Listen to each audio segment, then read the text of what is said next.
السلام علیکم دوستانو. امید دی د الله تعالی نه چې ټول به روغ جوړ یئ. دوستانو، نن در سره یو ډیره زبردسته وظیفه شیر کوم. دا وظیفه د هغه کسانو په باره کې ده چې هغوی دا غواړي چې زموږ په کاروبار کې دې برکت راشي. نو هغوی له پکار دي چې هغه دا وظیفه وکړي.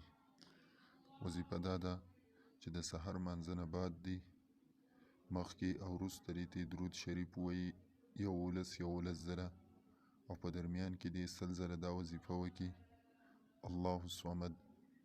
انشاءالله د هغوی په کاروبار کې به الله تعالی برکت پیدا کړي.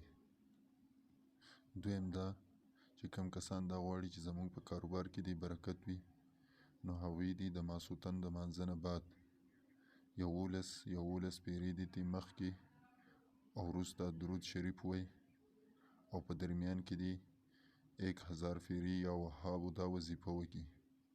انشاءالله د هغو په کاروبار کې به الله تعالی ډیر برکت پیدا کړي. ملګرو، که ویډیو مو خوښه شوې وي نو زموږ چینل به سره سبسکرایب کړئ.